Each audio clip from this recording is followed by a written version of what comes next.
IPS Harikiran డీసీపీగా చెన్నైకి పనిచేస్తున్నారు.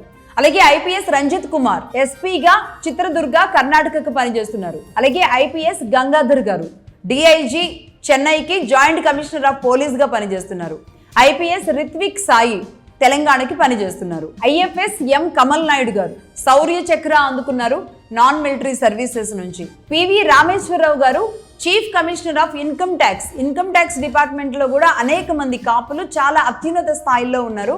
అందులో పివి రామేశ్వరరావు గారు ఒకళ్ళు. అలాగే బాలకృష్ణ గారు కమిషనర్ ఆఫ్ ఇన్కమ్ ట్యాక్స్. అలాగే శ్రీనివాస్ గారు కమిషనర్ ఆఫ్ ఇన్కమ్ ట్యాక్స్. సత్యప్రశాంత్ గారు కమిషనర్ ఆఫ్ ఇన్కమ్ ట్యాక్స్. అలాగే మెతుకుపల్లి వెంకటరత్నం గారు ఐఏఎస్, ఆయన రిటైర్డ్ ఆంధ్ర బ్యాంక్ మాజీ చైర్మన్ గా పనిచేశారు. అలాగే ఐపీఎస్ మురళి గారు, నూకల జయరాం గారు ఐఎఫ్ఎస్, అలాగే chief principal conservator of forest గా కూడా ఆయన పనిచేశారు.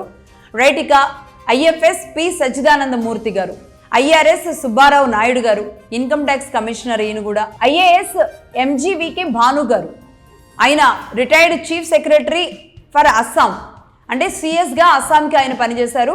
తరుణ్ గొగోయ్ గవర్నమెంట్ ఉన్న సమయంలో ఆయన ఒక డిఫాక్టివ్ సీఎంగా ఉండేవాళ్ళు. అంతకుముందు రామ్మోహన్ రావు గారి గురించి చెప్పాను కదా, డిఫాక్టివ్ సీఎం తమిళనాడుకి అని. అలాగే ఈయన భాను గారు కూడా అలాగే అస్సాంలో చాలా బలంగా ఉండేవాళ్ళు, ఆయన ఐఏఎస్గా ఉండి. అలాగే ఐఏఎస్ జిపి రావు గారు retired additional secretary government of ఇండియాకి, ఆయన రిటైర్డ్ అడిషనల్ సెక్రటరీగా పనిచేశారు, రిటైర్ అయ్యారు. ఐపీఎస్ శ్రీనివాసులు గారు మధ్యప్రదేశ్ అడిషనల్ డీజీపీ.